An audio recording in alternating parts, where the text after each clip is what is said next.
Sir আমাদেরকে বলেছেন যে আজকে ক্যাবিনেটে আমাদের বিষয়টা আলোচনা হয়েছে এবং সর্বসম্মতিক্রমে সিদ্ধান্ত গৃহীত হচ্ছে যে আমাদের সচিব স্যার আগামী সপ্তাহে আমাদের এই যে রাজস্বের জন্য যে প্রস্তাবনা সেই প্রস্তাবনাটা পাঠাবে এবং ওনাদের এই সিদ্ধান্তের প্রেক্ষিতে আমরা সবাই চলে যাচ্ছি, মেয়েরা সবাই চলে যাচ্ছে এবং আমরা কমিটি মেম্বার যারা আছি তাদের প্রয়োজনে স্যারের নির্দেশনায় আমরা ঢাকা থাকছি।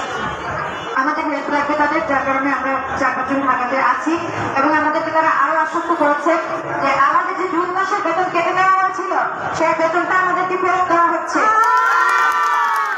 এবং আমরা যারা আন্দোলন করেছি তাদের কারো বিরুদ্ধে কোন রকমের শাস্তিমূলক ব্যবস্থা গ্রহণ করা হবে না, এটাও স্যার কথা দিয়েছে।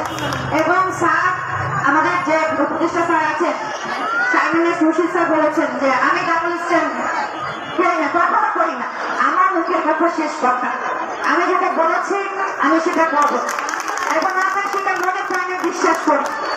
আমরা রাস্তায় এসেছি এটা তো স্যারকে অবমাননা করেই এসেছি এবং আমরা স্বীকার করে নিচ্ছি যে এটা আমাদের ভুলও হয়েছে, তাই না?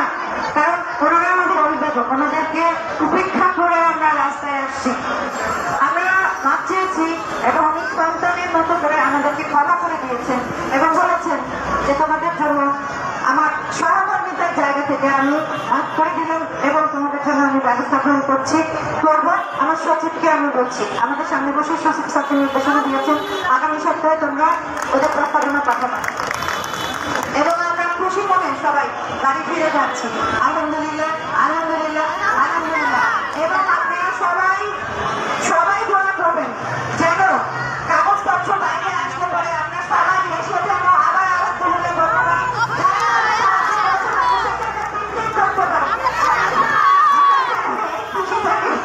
আমরা এই খুশি যেন রূপ দিতে পারি, বাস্তব রূপ দিতে পারি। তবে আর একটা কথা, যদি প্রয়োজন হয়, যদি আমাদের প্রয়োজন হয় আবার রাস্তায় এসে দাঁড়ানো, আমরা সবাই একসাথে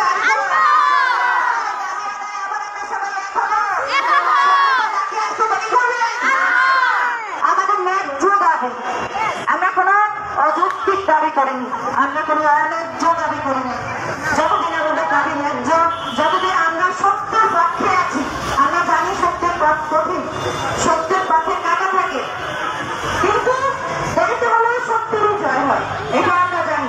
সুতরাং আমরা আমাদের উপদেষ্টা মহোদয়ের উপরে বিশ্বাস এবং আস্থা রেখে আমাদের কর্মস্থলে ফেরত যাচ্ছি এবং আমরা যারা কমিটি মেম্বার আছি তারা ঢাকায় অবস্থান করছি। ধন্যবাদ সবাইকে। এই দীর্ঘদিনের যুদ্ধ আমাদের সাথে একটা মানুষের কাছে কৃতজ্ঞতা না স্বীকার করলেন না, অনেক মানুষ এসেছেন, অনেক সহায়তা করেছেন, তার মধ্যে দিদি অন্যতম। দিদিকে কিছু বলার জন্য এই সফলতা অনুষ্ঠান এটা আপনাদের জীবন থেকে আসলে আমি যে কথাটা বলতে চাই, আপনারা মানে আবার দেখিয়ে দিলেন যে সত্য এবং ন্যায়ের পথে থাকলে সেটা কিন্তু অবশ্যই সেটা সাকসেস হয়।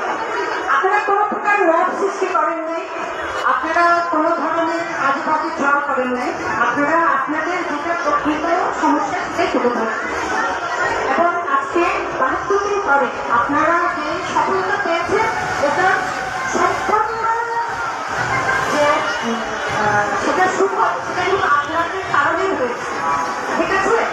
আপনারা সবার সামনে হয়তো কখনো আপনাদের জমায়েত করেছে, কখনো করেছে, কিন্তু আপনারা এক নামেরই চালিয়ে গেছেন বাদ করতে, এটা কিন্তু ইতিহাস হয়ে থাকবে বাংলাদেশে। আর আমি মন্ত্রণালয় সম্পর্কে যেটা বলতে চাই যে আপনারা প্রথম যখন তাদের সামনে এসেছিলেন নিশ্চয়ই তারা আপনাদের যে প্রকল্প সেই প্রকল্পটিকে ভালোভাবে বুঝে উঠতে পারেনি। আর আজকে যখন আপনাদেরকে মন্ত্রণালয় ডেকেছে তখন কিন্তু তাদের সামনে অনেকগুলো বিষয় স্পষ্ট।